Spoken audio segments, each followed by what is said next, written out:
Hi hello கும்பராசி அக்வாரியஸ். உங்களுக்கு 15 டிசம்பர்லேருந்து 19 December எதை கேர் பண்ணிக்கணும், இதில் ஜாகிரதையாக இருக்கணும். ஓகே, ரிலேஷன்ஷிப்பு, ஒர்க்கு, ஃபேமிலியில். ஸோ மறக்காமல் லைக் பண்ணுங்கள், ஷேர் பண்ணுங்கள், கமெண்ட் பண்ணுங்கள், மறக்காமல் ஃபாலோ சப்ஸ்கிரைப் பண்ணுங்கள். இந்த reading only for my followers and subscribers. So மறக்காமல் பண்ணுங்கள். உங்கள் நேமோட இனிஷியலை கமெண்ட்லேயும் போடுங்க.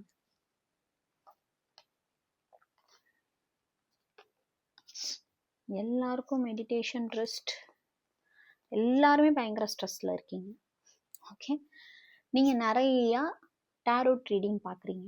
ஓகே, ஸோ அதுவே யூனிவர்ஸே சொல்லிட்டாங்க, நீங்கள் நிறைய டேரோட் ரீடிங் பார்க்குறீங்க. மேபி பர்சனலாக நீங்கள் ஏதாவது ஜாதகம் பார்த்துருக்கலாம், ஏதாவது அஸ்ட்ராலஜர்கிட்ட போயிருக்கலாம், இல்லை டேரோட் ரீடர்கிட்ட போயிருக்கலாம். ஸோ அதனால் அந்த மாதிரி கைடு நீங்கள் எடுத்துக்கும் போது உங்களுக்கு ஒரு கிளாரிட்டி கிடைக்கும் அப்படின்னு சொல்கிறாங்க. நியூட்ரிஷன், அதே மாதிரி உங்கள் உடம்ப ரொம்ப ஜாக்கிரதையாக பார்த்துக்கணும். ஓகே, நீங்கள் ரிலேஷன்ஷிப்காகவும் ஃபேமிலிக்காகவும் கெரியருக்காகவும் யோசிச்சுக்கிட்டே இருந்து உங்கள் உடம்புக்கு என்ன வேணும். ஓகே, எக்ஸசைஸ் பண்ணுங்கள், ஃப்ரூட்ஸ் நிறையா சாப்பிடுங்க. அதே மாதிரி நிறைய உங்கள் உடம்புக்கு எது நல்லதோ அதை பார்த்து அதை கரெக்டாக எடுத்துக்கோங்க. ஏதாவது ஒரு தீய பழக்கம் இருந்துச்சுன்னா அதை விட்டுருங்க. அதே மாதிரி கடவுள்கிட்ட நிறைய முறையிடுங்க. இந்த தடவை எல்லாருக்குமே மெடிடேட், ஸ்லீப், ரெஸ்ட். ஸோ எல்லாருமே அஃப்கோர்ஸ் டிசம்பர் வந்தாலே கொஞ்சம் எல்லாருக்குமே ஸ்ட்ரெஸ் ஆகிடும், இயர் எண்டிங். ஸோ அதே மாதிரி கொஞ்சம் மெடிடேட் பண்ணுங்க, கடவுள்கிட்ட உட்காந்து பேசுங்க.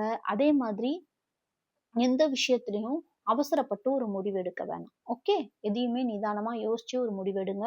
அதே மாதிரி உங்களை சுற்றி உள்ளவங்ககிட்ட ரொம்பவுமே ஒரு ப்ராக்டிக்கலாக லாஜிக்கலாக பேசாமல் கொஞ்சம் அன்பாக கனிவாக பேசுங்க. ஓகே, இந்த வாரத்தில் உங்களுக்கு கோவங்கள் அதிகமாக வரதுக்கு வாய்ப்பு இருக்குது. அதனால் கொஞ்சம் மெடிடேட் பண்ணிக்கோங்க, கொஞ்சம் கனிவாகவும் அன்பாகவும் அழகாகவும் பேசுங்க. ஓகே, இந்த எனர்ஜியை கிளைம் பண்ணுங்க.